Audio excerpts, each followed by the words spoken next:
जय हिंद दोस्तों, आप सभी लोगों का स्वागत है आपके अपने यूट्यूब चैनल A2 क्लासेज में। देखिए दोस्तों, आज की इस वीडियो में हम लोग क्लास 10 हिंदी के लिए जो 2024 से परीक्षा होने वाला है उसके लिए सबसे महत्वपूर्ण पद्यांश को पढ़ने वाले हैं। देखिए, पूरे बुक के पद्यांश है, ये नहीं कि एक दो चैप्टर के लेके आया हूं, नहीं। यदि आप इनको कर लेते हो कंप्लीट ना, जो मैं बताऊंगा मात्र 6 पद्यांश बताऊंगा, ठीक है, पूरा व्याख्या के साथ, संदर्भ के साथ, ठीक है। और इनको अगर आप तैयार कर लेंगे तो समझिए कि 100% की गारंटी से आपका 6 नंबर बिल्कुल पक्का, ठीक है। तो चलिए शुरू करते हैं। उससे पहले मैं आपको बता दूं कि यदि आप कम समय में कम पढ़ के अच्छा नंबर पाना चाहते हैं तो चैनल से जुड़कर अच्छे से तैयारी कर लीजिए। तो चलिए उनको भी हम लोग देख लेते हैं, और चैनल को सब्सक्राइब करना नहीं भूलना है, बार बार बोल दे रहा हूं। तो देखिए, पहला पद्यांश आपके सामने है, बहुत आसानी पद्यांश है, और यह हमारा पहला चैप्टर का ही यानी कि सूरदास के चैप्टर से ही लिया गया है,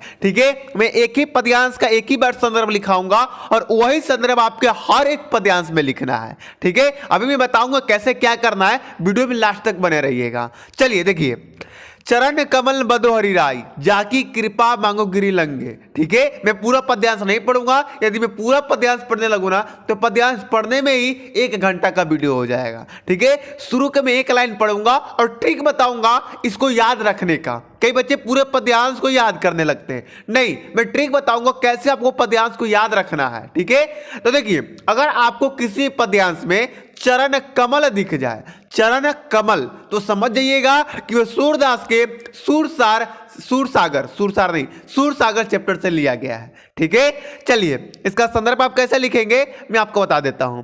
प्रस्तुत पद्यांश हमारे पाठ्य पुस्तक हिंदी के काव्य खंड में उपस्थित श्री सूरदास द्वारा रचित सूरसागर नामक पाठ से लिया गया है, ठीक है। सिंपल तरीके से इस तरह आपको लिखना है संदर्भ, ठीक है। अब मैं आपको बता दूं कि अगर मान लीजिए पद्यांश और किसी चैप्टर से आ जाए, जैसे तुलसीदास के चैप्टर से आ जाए, तब आपको क्या करना है, तो यहां पर तुलसीदास का नाम लिख दीजिएगा और जो तुलसीदास का जो चैप्टर का नाम है वो यहां पर लिख दीजिएगा। क्लियर है? चलिए आगे हम करेंगे, ऐसा नहीं है। चलिए अब इसकी व्याख्या कर लेते हैं, क्योंकि व्याख्या तो आता ही आता है। देखिए, व्याख्या आप अपने मन से भी कर सकते हैं, ऐसा है नहीं कि जो क्वेश्चन बैंक में है, जो बुक में है, जो हम करा रहे हैं वही कीजिए, नहीं, व्याख्या आप अपने मन से भी कर सकते हैं, ठीक है। चलिए, सूरदास श्री कृष्ण के कमल रूपी चरणों की वंदना करते हुए कहते हैं कि इन चरणों का प्रभाव बहुत व्यापक है, ठीक है। इनकी कृपा हो जाने पर लंगड़ा व्यक्ति भी पर्वतों को लांघ लेता है और अंधे को सब कुछ दिखाई देने लगता है, ठीक है। सही बात है भाई, जो श्री कृष्ण की भक्ति करेगा उसको तो ये होगा ही, ठीक है। इन चरणों के अनोखे प्रभाव के कारण बहरा व्यक्ति सुनने लगता है, ठीक है। किसके प्रभाव के कारण? श्री कृष्ण के प्रभाव के कारण, ठीक है। और गूंगा पुनः बोलने लगता है, किसके कारण? श्री कृष्ण के कारण। किसी दरिद्र व्यक्ति पर श्री कृष्ण के चरणों की कृपा हो जाने पर वह राजा बनकर अपने सिर पर राज छत्र धारण कर लेता है। यानी वो कितना से भी कितना गरीब बच्चा हो, कितना से बच्चा नहीं, कितना से भी कितना वो गरीब हो व्यक्ति, लेकिन यदि उसकी तरफ श्री कृष्ण देख भी लिए तो वो एक राजा बन जाएगा और अपने सिर पर राजतंत्र धारण कर लेगा। यानी कि राजा बन के राज्यों पर क्या करने लगेगा? शासन करने लगेगा। सूरदास जी कहते हैं आगे, सूरदास जी कहते हैं कि ऐसे दयालु प्रभु श्री कृष्ण के चरणों की बार बार में वंदना करता हूं, ठीक है। यानी कि श्री कृष्ण के कारण इतने सब कुछ होते हैं, यानी कि सब कुछ श्री कृष्ण के कारण होते हैं, और इसीलिए सूरदास जी श्री कृष्ण के चरणों में क्या करते हैं? बार बार झुकते हैं, वंदना करते हैं, प्रणाम करते हैं, प्रार्थना करते हैं, ठीक है। चलिए आगे देख लीजिए, दूसरा का ध्यान से उद मन ना भायो 10-20, ठीक है। और ये आपका सूरीदास के चैप्टर से है, तुलसीदास सारा है, सूरदास के सूरसागर चैप्टर से लिया गया है। अब पहचानने का ट्रिक क्या है वो मैं आपको बता दूं। यदि 10-20 दिख गए तो समझिए कि सूरदास के चैप्टर से लिया गया है, जिसके पाठ का नाम सूरसागर है, ठीक है। चलिए अब यहां पर आप संदर्भ कैसे लिखेंगे वो ध्यान दीजिएगा।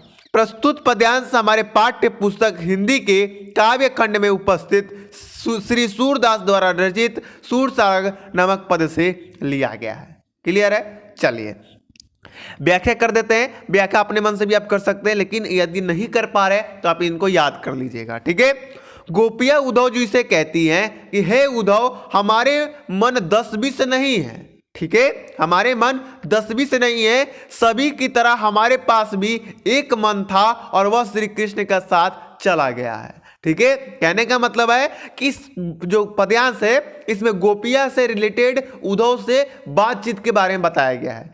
ठीक है, उद्धव जी से गोपिया क्या कहती हैं कि हमारे 10-20 मन नहीं है, एक ही मन था हमारे पास, लेकिन वो भी श्री कृष्ण के साथ चला गया है। अतः हम मन के बिना तुम्हारे बताए गए निर्गुण ब्रह्म को आराधना कैसे करें। ठीक है, इसमें कहने का मतलब है कि मैं आपको थोड़ा सा एक डिटेल में कहानी बता देता हूं इसका। उद्धव जी कौन थे? वो श्री कृष्ण के परम भक्त थे। वो नियम कानून से श्री कृष्ण की बहुत पूजा करते थे। ठीक है, तो वो उनको श्री कृष्ण ने गोपियों के पास भेजा कि उनको जाके समझाओ। गोपियां खूब रो रही थी, किसके लिए? श्री कृष्ण के लिए। तो उद्धव जी गोपियां को समझा रहे थे कि ऐसे रोने से श्री कृष्ण नहीं मिलेंगे, तुम्हें पूजा करना पड़ेगा, ये करना पड़ेगा, वो करना पड़ेगा। तभी गोपियां उद्धव जी से बोलती है कि मेरा 10-20 मन नहीं है, मेरा एक ही मन है, और वो मन कौन लेके चला गया है? श्री कृष्ण लेके चला गया है। ठीक है, अब हम मन के बिना तुम्हारे बताए गए नियमों का पालन कैसे करें? कौन कह रहा है? गोपियां कह रही है। ठीक है, अर्थात बिना मन के ब्रह्म का आराधना संभव नहीं है, यानी कि बिना मन के किसी की भी आराधना आप नहीं कर सकते। इनका मन कौन लेके चला गया था? श्री कृष्ण लेके चले गए थे। ठीक है, श्री कृष्ण के बिना हमारी सारी इंद्रियां निष्क्रिय हो गई हैं। ठीक है, चलिए, ना हमें भूख लग रही है, ना हमें प्यास लग रही है, ना हमें कोई मीठा बुझा रहा है, ना हमें कोई तीता बुझा रहा है, ना ही हमें गर्मी लग रही है, ना हमें सर्दी लग रही है। ठीक है, किसके बिना? श्री कृष्ण के बिना। और हमारी दशा बिना सिर के प्राणी जैसी हो गई है, यानी कि इनकी दशा कैसी हो गई है? जैसे कि एक शरीर में उसका सिर ही ना हो, उसके जैसा इनका स्वभाव, इनकी जैसी कि क्या हो गई है? दशा हो गई है। ठीक है, हम कृष्ण के बिना मृगवत हो गई हैं, यानी कि कृष्ण के बिना ये क्या हो गई हैं? मर गई हैं, मृत्यु के समान हो गई हैं। ठीक है, जीवन के लक्षण के रूप में हमारी श्वास केवल इस आशा में चल रही है कि श्री कृष्ण मथुरा से अवश्य लौटेंगे और हमें उनके दर्शन प्राप्त हो जाएंगे। हमारी शरीर तो एकदम मृत्यु के समान है, लेकिन सांस चल रही है। क्यों चल रही है? कि हमें भरोसा है कि श्री कृष्ण मथुरा से लौटेंगे और दर्शन देंगे। ठीक है, चलिए, श्री कृष्ण के लौटने की आशा के सहारे तो हम करोड़ों वर्ष तक जीवित रह लेंगी। ठीक है, गोपियां क्या कहती हैं कि इसी आशा में, किस आशा में? कि श्री कृष्ण मथुरा से लौटेंगे, इस आशा में हम करोड़ों साल क्या कह सकते हैं? रह सकते हैं। ठीक है, गोपियां उद्धव से कहती हैं कि हे उद्धव, तुम तो कृष्ण के अभिन्न मित्र हो और संपूर्ण योग विधा तथा मिलन के उपाय के ज्ञाता हो। यदि तुम चाहो तो हमारा योग यानी कि मिलन अवश्य करा सकते हो। ठीक है, सूरदास जी कहते हैं कि गोपियां उद्धव से कह रही हैं कि मैं तुम्हें यह स्पष्ट बता देना चाहती हूं कि नंद जी के पुत्र श्री कृष्ण को छोड़कर हमारा कोई आराध्य नहीं है, हम तो उन्हीं के परम उपासिका है। ठीक है, चलिए अब तीसरा देख लीजिए। तीसरा पद्यांश भी काफी इंपॉर्टेंट है और इसको पहचानने का ट्रिक मैं बता देता हूं। इसका ट्रिक रहेगा उदो माही। अगर उदो माही दिख जाएगा तो समझिएगा कि सूरदास के सूर सागर से चैप्टर से लिया गया है। ठीक है, इसका आप क्या कर लेंगे? संदर्भ खुद से लिख लेंगे, क्योंकि मैंने लिखा ही दिया है। चलिए, इसका व्याख्या मैं करा देता हूं। हर एक पद्यांश का व्याख्या मैं करा दूंगा जिससे आपको दिक्कत ना हो। ठीक है, चलिए। श्री कृष्ण ने उद्धव से ब्रजवासियों के दीन दशा सुनी और उन्हीं के ध्यान में खो गए। ठीक है, यह उद्धव से कहते हैं कि मैं ब्रज को भूल नहीं पाता हूं। ठीक है, वृंदावन, गोकुल, वन, उपन सभी मुझे याद आते रहते हैं। वहाँ के घने कुंजों की छाया को भी मैं भूल नहीं पाता। आनंद बाबा और यशोदा मैया को देखकर मुझे भी सुख मिलता था। वह मुझे रह कर क्या हो रहा है? समण हो रहा है, यानी कि याद आ रही है। वे मुझे मक्खन रोटी और भली प्रकार जमाया हुआ दही कितने प्रेम से खिलाते थे। ठीक है, ब्रज की गोपियां और ग्वाल और बालाओं के साथ खेलते हुए मेरे सभी दिन हंसते हुए बीता करते थे। ठीक है, ये कौन कह रहा है? श्री कृष्ण कह रहे हैं। यह सभी बातें मुझे बहुत याद आती हैं। सूरदास जी ब्रजवासियों को ध्यान मानते और उनके भाग्य की सराहना करते हैं। क्यों करते भैया उनकी बड़ाई? क्योंकि जिनके लिए श्री कृष्ण स्वयं सोच रहे हैं तो सोचो वो कितना पूरी आत्मा और बड़ा है। वही सूरदास जी कह रहे हैं क्योंकि श्री कृष्ण उनके हित की चिंता है और श्री कृष्ण इन ब्रजवासियों की प्रति क्षण ध्यान करते हैं। ठीक है, चलिए 4 नंबर देख लीजिए। 4 नंबर बहुत इंपॉर्टेंट पद्यांश है और ये आपके तुलसीदास के चैप्टर से वन पथ पर लिया गया है। ठीक है, चलिए अब पहचानो कैसे। तो देखिए सीसा जटा, शीश जटा, अगर शीश जटा दिख जाए तो समझ जाइएगा गोस्वामी तुलसीदास के वन पथ पर नामक कविता से लिया गया है। ठीक है, चलिए एक बार इसका भी मैं संदर्भ लिखा देता हूं। चलिए 1 मिनट संदर्भ लिखिएगा कि प्रस्तुत पद्यांश हमारे पाठ्य पुस्तक की हिंदी के काव्य खंड में उपस्थित गोस्वामी तुलसीदास द्वारा रचित वन पथ पर नामक कविता से लिया गया है। ठीक है, चलिए अब इसकी व्याख्या हम कर देते हैं। व्याख्या आप कीजिएगा। ग्राम वधुएं सीता जी से पूछ रही हैं कि जो सिर पर जटा धारण किए हुए हैं, जिनके वक्षस्थल और भुजाएं विशाल हैं, नेत्र लाल हैं तथा भौरें तिरछी सी हैं, जो तरकस धनुष और बाण धारण किए हुए हैं, इस वन मार्ग में बहुत शोभायमान हो रहे हैं, जो सहज स्वाभाविक रूप से बड़े सम्मान के साथ बार बार तुम्हारी ओर देखते हुए हमारा मन भी आकर्षित कर रहे हैं। हे सखी तुम हमें यह बताओ कि ये सुंदर सांवले रूप वाले राम तुम्हारे कौन लगते हैं। ठीक है, तो इसकी व्याख्या ये हो गई।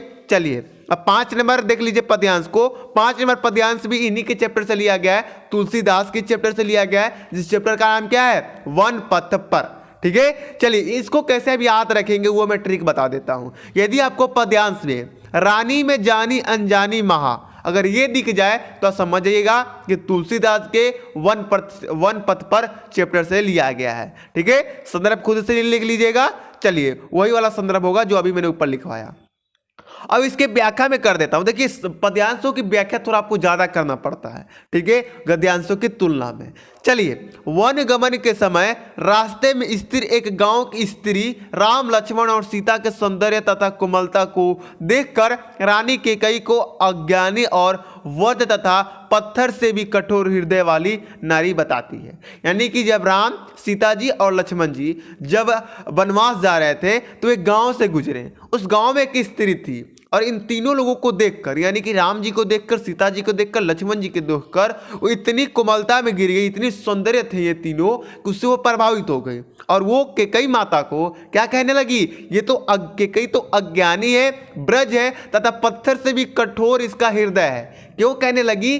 क्योंकि मेरे भाई कैकेयी जी ने ही इन तीनों लोगों को वनवास दिया था। ठीक है, चलिए क्योंकि उसे सुकुमार राजकुमार को वनवास देते स्वयं तनिक भी दया नहीं आई। वो स्त्री आगे कह रही है कि कैकेयी को वनवास देते समय थोड़ी भी दया नहीं आई। कैसी वो क्या है? कैसी वो कठोर दिल की है। ठीक है, वे राजा दशरथ को भी विवेकहीन समझकर पत्नी के कहे अनुसार कार्य करने वाले ही समझती है। यानी कि देखिए कैकेयी जो थी वो दशरथ जी से क्या कही थी? वही कही थी कि वनवास भेजो और दशरथ जी कह दिए कि जा वनवास, क्योंकि इसकी कहानी बहुत लंबी है, मैं कभी बता दूंगा। ठीक है, तो क्या कह रही है स्त्री कि जो दशरथ जी भी हैं वो भी विवेकहीन है, यानी कि वो भी बुद्धिहीन है। क्यों बुद्धिहीन है भाई? क्योंकि वो अपनी पत्नी के बात में चले आए। ठीक है, चलिए आगे लिखेंगे कि और राजा में उचित अनुचित के ज्ञान की कमी मानती है। यानी कि दशरथ जो थे एक राजा थे और वो पत्नी के बात में बहकाव में आके इन तीनों लोगों को वनवास दे दिया। अब वो स्त्री क्या मानती है? राजा दशरथ को अज्ञानी मांगती है, उनमें ज्ञान की कमी मानती है। ठीक है, किस राजा में क्या है? ज्ञान की कमी है। उन्हें आश्चर्य की इन सुंदर मूर्तियों से बिछोड़कर उनके प्रियजन कैसे जीवित रहेंगे। और आगे कहती है कि इन तीनों से बिछड़कर वो लोग कैसे जिएंगे, दशरथ के ये सब कैसे जिएंगे। ठीक है, हे सखी, वो अपने सखी से कहती है, उसके बगल में दूसरी स्त्री खड़ी होती है तो उसकी सखी होती है, तो वो कहती है हे सखी ये तीनों तो आंखों में बसने योग्य हैं। ठीक है, बहुत सुंदर है, तब इन्हें किस कारण वनवास दिया गया है। ठीक है, अब बोलिए अपनी स्त्री से कि वो इतने सुंदर हैं, इतने मूर्ति हैं, इतने मतलब सच्चे हैं, आखिर उनको कौन वनवास दे दिया और क्यों दिया। ठीक है, ये उसका सवाल था। तो बस यही आपको व्याख्या करना है, इससे ज़्यादा करने की जरूरत नहीं है। चलिए अब 6 नंबर पद्यांश को देख लीजिए, और ये आपका लास्ट पद्यांश है। इसके बाद आपके 6 नंबर बिल्कुल कंफर्म है। जैसे जैसे मैंने कराया है वैसे वैसे अपने आपको पेपर में करके आना है, ठीक है। ज़्यादा लंबा चौड़ा लिखिएगा तो भैया नंबर कटेगा, कम लिखिएगा तो नंबर कटेगा। जो हमने लिखाया है वही आपको लिख के आना है, ठीक है। चलिए, सुनी सुंदर बेन सुधारस साने, ठीक है, ये पद्यांश का पहला शब्द है, पहला वाक्य है। तो आपको याद कैसे करना है, सुनी सुंदर। यदि सुनी सुंदर दिख जाए तो आपको दिमाग में डाल लेना है कि यदि हमें पद्यांश में सुनी सुंदर दिख जाए तो हम समझ जाएंगे कि तुलसीदास के वन पथ पर चैप्टर से लिया गया है। क्लियर है। चलिए अब इसकी व्याख्या कैसे करना है वो मैं आपको करा देता हूं। ग्राम वधुओं ने राम के विषय में सीता जी से पूछा कि ये सांवले और सुंदर रूप वाले तुम्हारा क्या लगते हैं, ठीक है। अभी इसके पहले इसी से रिलेटेड हमने पद्यांश पढ़ा था, जिसमें जो ग्राम वधुएं थे, जो ग्राम की महिलाएं थी, वो सीता जी से पूछती है कि राम तुम्हारे कौन लगते हैं। तो मेन बात वही है, ठीक है। ग्राम वधु की अमृत को सुनकर चतुर सीता जी उनके मन भावों को समझ गई, यानी कि सीता जी समझ गई कि इनका भी मन कहाँ जा रहा है, राम जी पे जा रहा है। और उसके बाद कहीं सीता जी ने उनके प्रश्न का उत्तर अपनी मुस्कुराहट तथा संकेत भरी दृष्टि से दे दिया, ठीक है। उन्होंने पूछा कि राम तुम्हारे कौन लगते हैं, तो सीता जी समझ गई कि इनका मन जो है राम पे जा रहा है, और सीता जी ने मुस्कुरा कर और अपने आंखों से ही उनका प्रश्नों का उत्तर दे दिया, ठीक है। उन्हें मुख्य मधुर वचनों में कुछ बोलने की आवश्यकता ही नहीं पड़ी, ठीक है। चलिए, यानी कि मुख से कुछ बोलने की आवश्यकता ही नहीं पड़ी। फिर आगे लिखा है कि उन्होंने स्त्रीचित लज्जा के कारण केवल संकेत से ही राम के विषय में यह समझा दिया कि ये मेरे पति हैं, ठीक है। वो अपने आंखों के नैनों से और अपने मुस्कुराहट से ही अपने सहेलियों को समझा दिया कि जो राम है वो क्या है, मेरे पति हैं, ठीक है। तुलसीदास जी कहते हैं कि सीता जी के संकेत को समझकर सभी सखियां राम के संदेह को एकटक देखती हुई अपने नेत्रों का लाभ प्राप्त करने लगी। यानी कि तुलसीदास जी कहते हैं कि जो वहां पर स्त्रियां थी, जितनी भी स्त्रियां थी, वो सभी के सभी राम जी को ही देख रही थी, और देख देख कर वो आनंद प्राप्त कर रही थी, क्योंकि वो इतने सुंदर ही थे, ठीक है। आगे लिखा है कि उस समय ऐसी प्रतीत हो रहा था मानो प्रेम के सरोवर में राम रूपी सूर्य का उदय हो गया है। यानी उनको देखने में ऐसा हो रहा था कि सब कुछ भूल गए। राम जी को जब स्त्रियां देख रही थी तो वो सब कुछ भूल गई कि मैं कहाँ पे खड़ी हूँ, मैं क्या पहनी हूँ, मैं किसको देख रही हूँ, सब कुछ भूल गए, सब कुछ भूल गई, और वो राम जी में क्या हो गई, निगमन हो गई, उनकी प्रेम में डूब गई, ठीक है। आगे लिखा है कि और ग्राम वधुओं के नेत्र रूपी कमल की सुंदर कलियां खिल गई, ठीक है। और इतनी आनंद हो गई कि वो जो ग्राम वधुएं थी, जो ग्राम की जो स्त्रियां थी, वो क्या हो गई, खिल गई। किनके प्रेम में, राम जी के प्रेम में। तो ये रहे आपके 6 मोस्ट इंपॉर्टेंट पद्यांश जो आपके बोर्ड एग्जाम में यहां से एक न एक जरूर आएगा। आपके बोर्ड एग्जाम में 2 पद्यांश आता है, तो 2 में से 1 पद्यांश यहीं से आएगा, ये फुल गारंटी है, ठीक है। आज के वीडियो कैसा लगा आपको कमेंट करके बताना है, और मिलते हैं अगली वीडियो में। तब तक आप कमेंट करके ये बताइए कि अगला वीडियो हम किस टॉपिक पर लेके आए, ठीक है। चलिए मिलते हैं अगली वीडियो में। जय हिंद, जय भारत।